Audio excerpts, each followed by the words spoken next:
Live, giving you guys content either on the buy side, the sell side, landlord. Yesterday we talked about the market report. Highly recommend you guys check that out. We're in a completely different market than we were pretty much at any time. You know, we've discussed it for a while, is that there is slowly a uptick in inventory, and then last month it reached the pinnacle year over year, and on how much it went up. Obviously I'm not going to go over the numbers. Highly recommend you check that out. It's really in depth. We talked about Manhattan, Brooklyn, and Queens.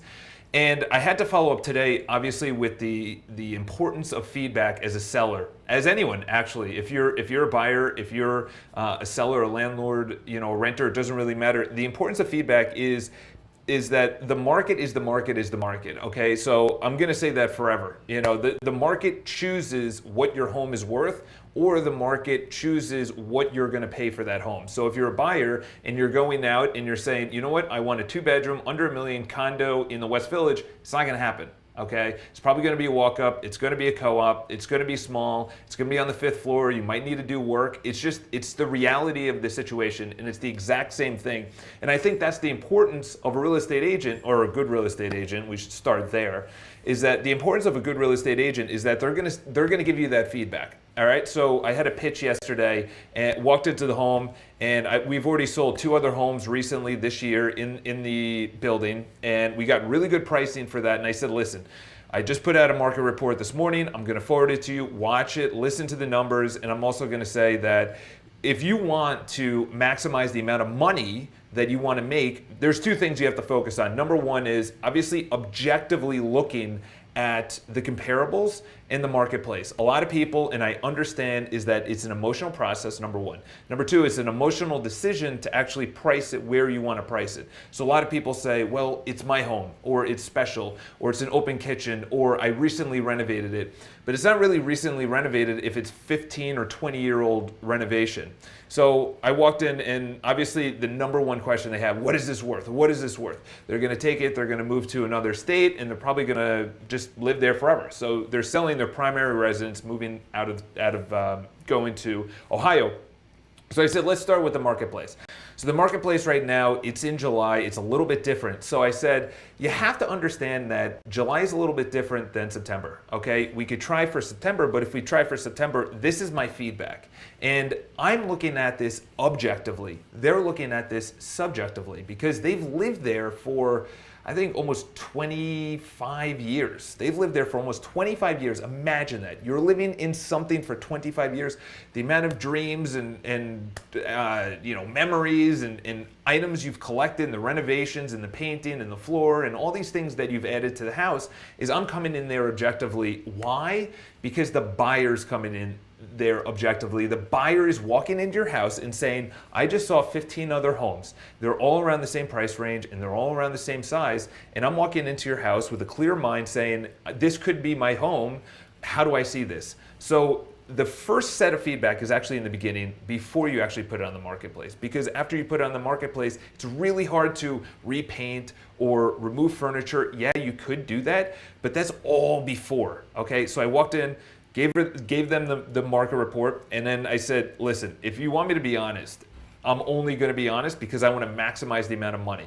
It's all coming in from a good spot. The good spot is I want to get you the most amount of money on the listing side, okay? A buyer's going to walk in here and say, it's cluttered, or I can't see myself living here. There's too much stuff.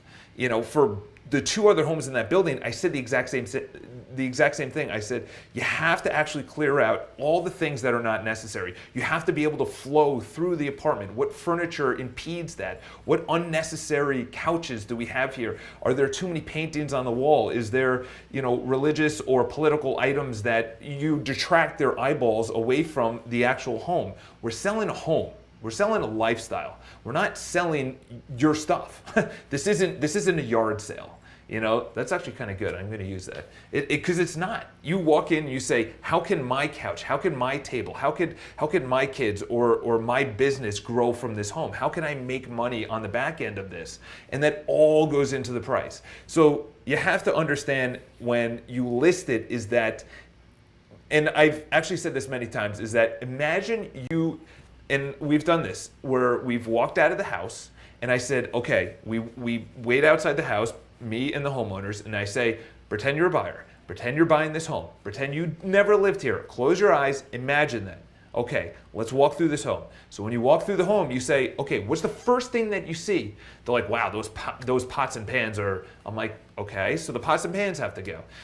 What about over here? They said, well, actually, we have a blender, we have a toaster, we have a coffee machine, there's a lot of stuff. And this is the feedback that I'm gonna receive. This is the feedback that agents are gonna receive when you start having open houses, when you start having buyers going through your house. The importance of feedback is everything. It is everything. Because if you can stage a place that's vacant, or you can clear out a cluttered place, that could be a lot of money. That could be 2% of the purchase price. You know, between a place that's $1 million and a place that's $950,000, that could be made up like that because someone feels right. You know, something feels right. You put up the blinds, you replace the blinds, you leave out the blinds, you don't even need blinds, whatever the case is. So that's the first set of feedback. The second set of feedback is when the home is actually on the market. You have to hire an agent that actually asks the questions, what do you like about this home? What do you not like about this home? How would you change this home? And if you continuously get the same thing, as that agent, you have to go to the owner, obviously, and say, this is the continuous feedback we're getting. Is it something you could change? You know, we put on a home and the kitchen was it was a color that, you know, some people were like, I don't know if I would work with that purple. And then you walk throughout the house and they're like, I don't know if that's $1,000. Just repaint it white, or take down the actual TV that's just old, or remove the bookcase. If you continuously get that feedback, that's all gonna go into the price. That's all gonna go into the experience of the buyer. That's all gonna go into the people at that first open house. You can only get on the marketplace once, and it's crucial you do it correctly. But after that, it's what's the open house? What are the people saying? Is it the price? Is it the marketing? Is it the agent? Is it clutter? What in this home do we need to change to get the highest price and or get offers and or sell it? That's the biggest thing. That's why you're hiring an agent. That's why it's a team effort. Okay? So I would say the first part is objectively looking at your home and say, how do I make this home, though I lived here and though people may like your paintings or like your kitchen table, is your kitchen table too big? You have to look at this all objectively, okay, number one. Number two is once it's actually on the home, once it's on the market, ask your agent, what's going on? What's the feedback? How do we make this trade? How do we make this actually go? So highly recommend you guys heed some of the advice in this, because right now the marketplace it's a buyer's marketplace. It's not a seller's marketplace. It's a seller's marketplace if you price it correctly. So hope this helps. If you guys have any questions, leave in the comments below. We're going to be going live again on Friday. We're going to take a day off tomorrow. I have an open house at a 2-bedroom, $2 million. If you're interested, it's a condo. It's beautiful.